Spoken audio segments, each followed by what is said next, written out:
مولانا عبدالحکیم اسحاق کے بیانات کے لیے حکیم اسحاق آفیشل کو سبسکرائب کریں۔ مولانا عبدالحکیم اسحاق۔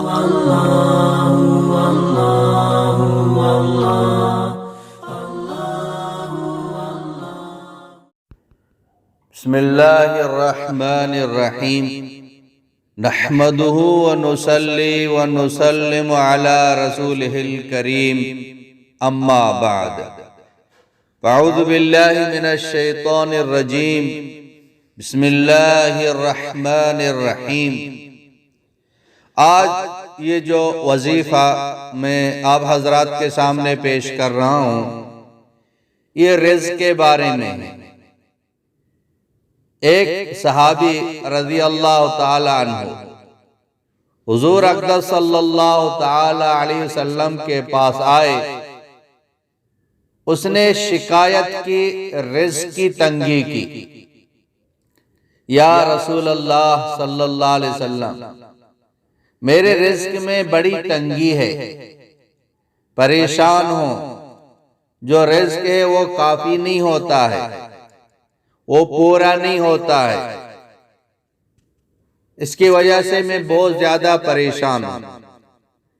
تو نبی کریم سرور دو عالم صلی اللہ علیہ وسلم نے بہت بڑا لمبا چوڑا وظیفہ نہیں بتایا، بہت ہی مختصر، بہت ہی جامع اور بہت ہی مجرب، ہر کسی کے بس میں ہے کہ یہ وظیفہ وہ کر لے، اور یہ وظیفہ مجرب ہے۔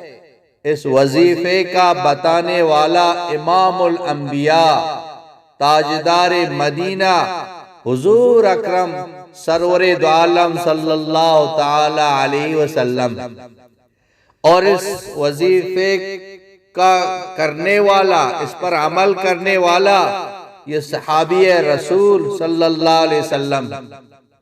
وظیفہ کرنے کے بعد آ کے بتا دی، یا رسول اللہ صلی اللہ علیہ وسلم میرا مسئلہ حل ہو گیا،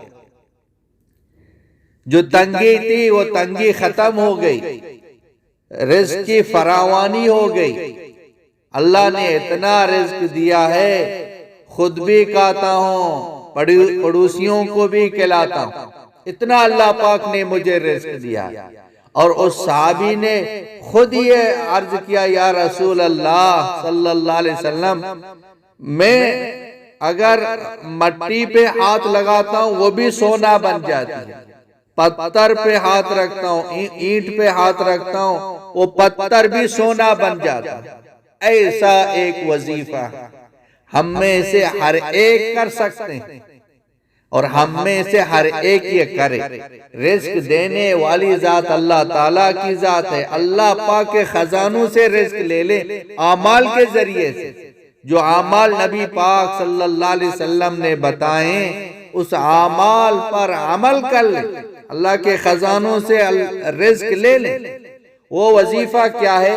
نبی کریم سرور دو عالم صلی اللہ علیہ وسلم نے فرمایا کہ آپ جب بھی گھر میں داخل ہوتے، اگر آپ کا کوئی دکان ہے تو وہ دکان نہیں چلتا ہے، اس میں خیر و برکت نہیں ہے، تو دکان داخل ہونے سے پہلے گھر ہے تو گھر میں داخل ہونے سے پہلے سلام کریں، گھر میں داخل ہو گئے سلام کریں، سلام کے بعد نبی کریم سرور دو عالم صلی اللہ علیہ وسلم پر درود سلام پڑھیں، اور اس کے بعد سورہ اخلاص قل هو اللہ احد پڑھ لیں۔